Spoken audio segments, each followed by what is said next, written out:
그 파트너하고 그 당시에는 외투법인이라는 게 없었기 때문에 이제 이쪽에 베트남 현지인한테 명의를 이제 빌려서 이제 공무 도매업을 했는데 제가 그 베트남 현지인한테 아주 보기 좋게 당했습니다. 그래서 수업료를 꽤 많이 냈어요.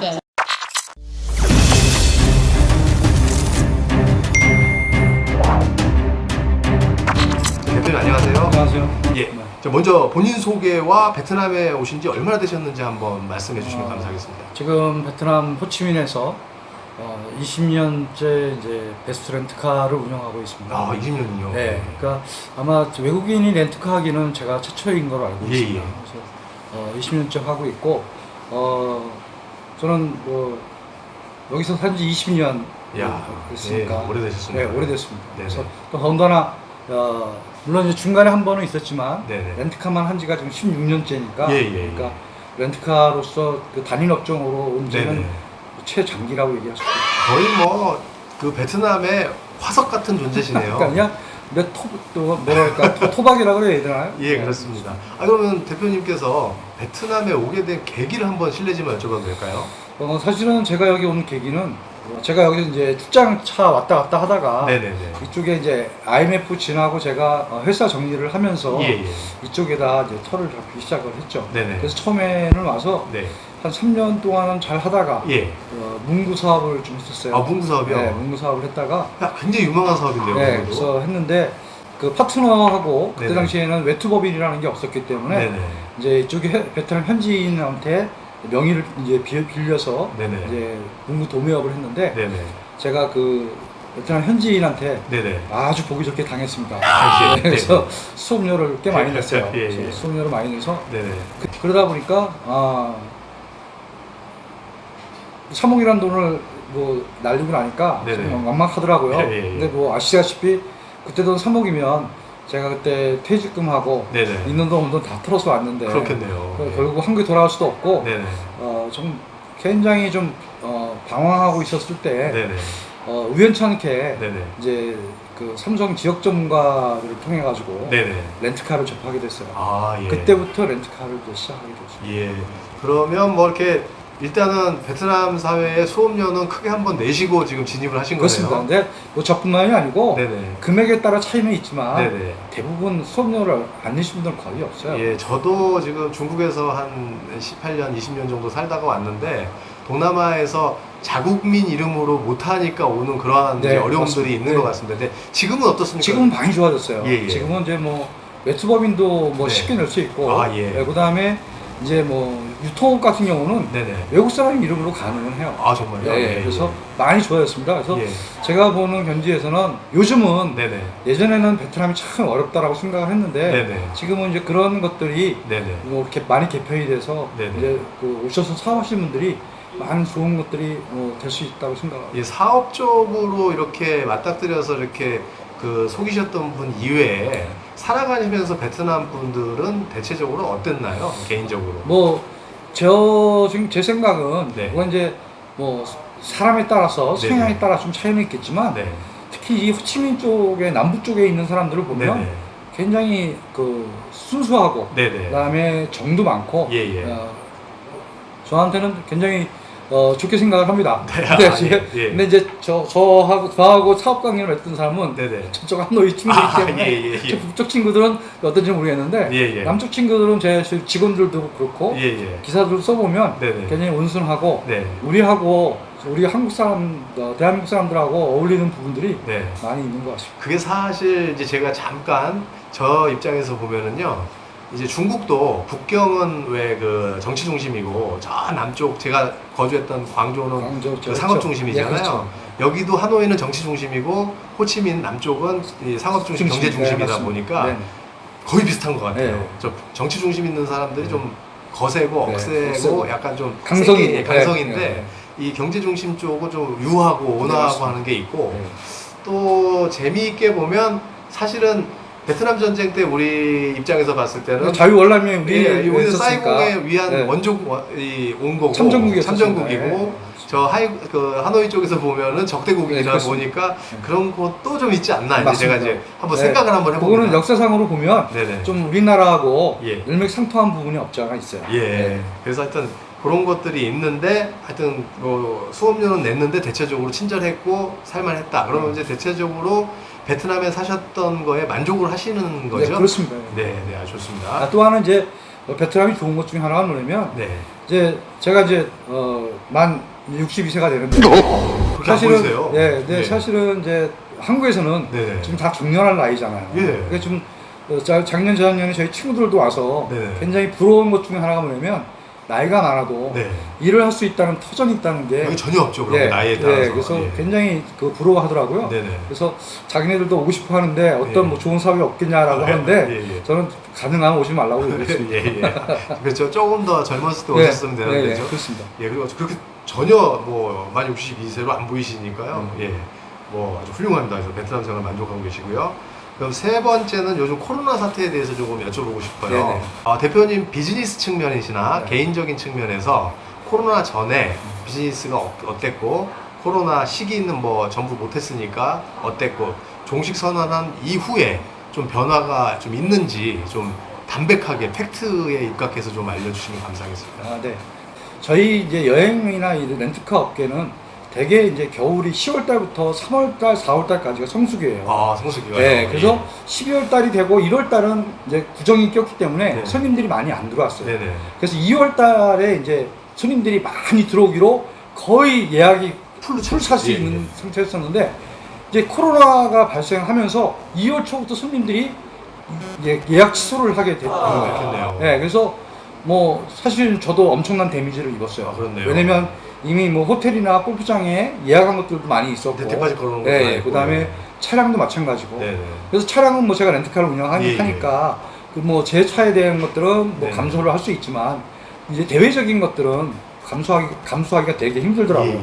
그래서 이제 뭐 예약자들한테 양해를 구해서 네네. 일부 예약자가 뭐 좀 손해를 보는 한도 내에서 이제 예약 캔슬을 이제 해드리고 이제 했는데 사실은 그러니까 지금 말씀드리면 코로나 이전까지는 네네. 뭐 굉장히 탄탄 내려올었습니다. 솔직히 그렇죠. 말씀을 드리면 예. 그래서 굉장히 매출도 좋았고 네네. 좋았는데 코로나 이후로는 정말 네네. 뭐 솔직히 말씀을 드리면 네. 죽을 맛입니다. 예.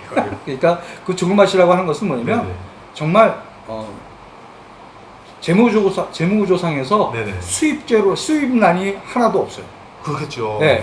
항공이 지금 셧다운 네, 돼버렸어요. 그래서 뭐 외국인이나 네. 한국인 들어올 수도 없을 뿐더러 네네.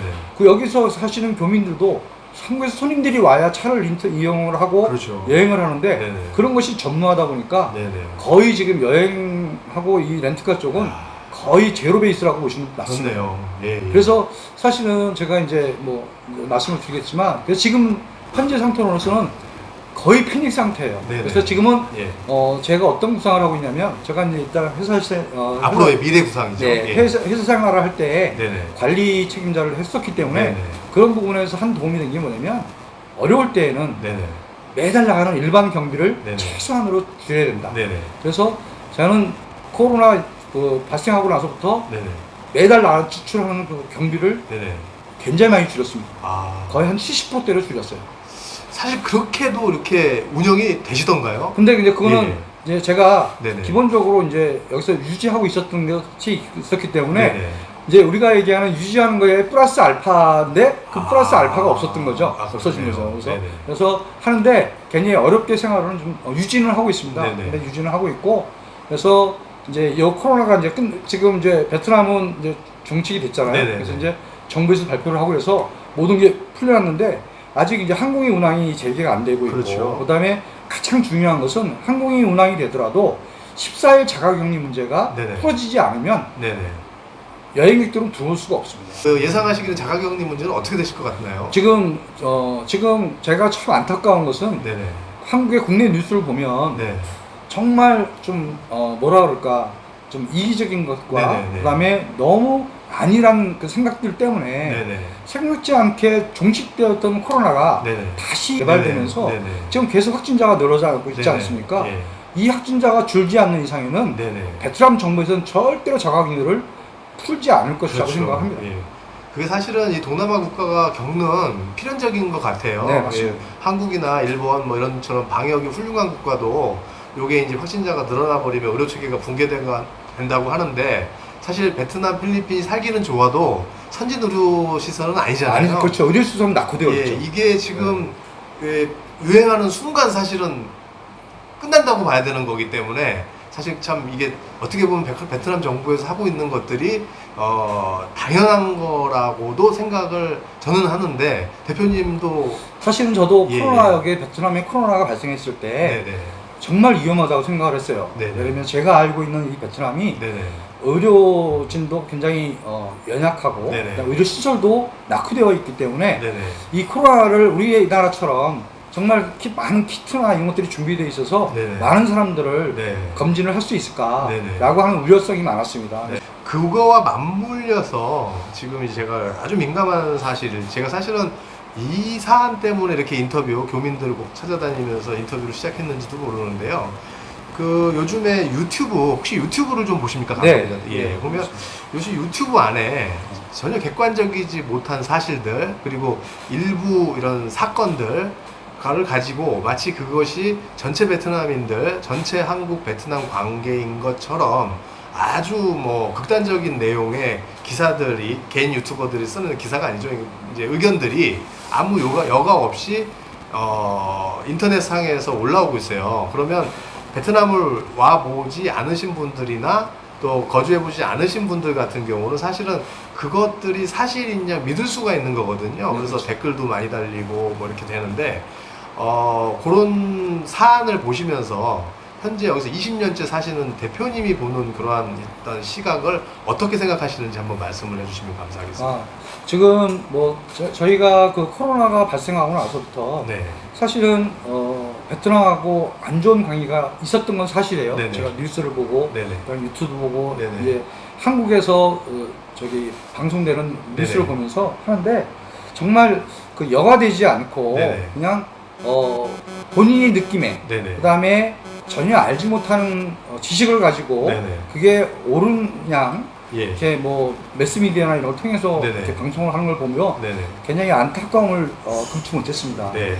과감히 말씀드리는데 네네. 여기 있는 교민들 12만이 되는 교민들을 생각하신다고 하면 네네. 정말 그런 문제들은 좀 자제하시고 그렇죠. 그다음에 몇 번에 좀 걸쳐서 예. 확인이 된 사항만 전달이 됐으면 좋겠다라고 생각합니다. 예. 그래서 저도 유튜브를 보면서 조금 이제 대한민국 국민들 중에서 동포 사회와 교민 사회를 이렇게 혼돈하시는 분들이 계시는 것 같은데, 동포 사회는 이민 사회예요. 그렇죠. 예, 한민족 한 동포면요. 네. 대한민국 동포는 제일교포 1세 2세들 그리고 미국에 이민하신 분들 동포 사회고, 사실 이 동남아는 이민이 허가가 되지 않기 때문에 사실 교민 사회거든요. 그렇습니다. 언젠가 한국으로 돌아가야 돼요. 그러면은 지금 뭐 유튜브나 이런 댓글 보면 뭐 한국에 세금도 안 내고 나가 살면서 이렇게 하는데 그게 아니잖아요. 아니죠. 여기서 돈 벌고 한국 보내면 다 세금 내고 네. 똑같은 대한민국 국민으로서 의료보험료도 내고 하고 네. 있거든요. 네.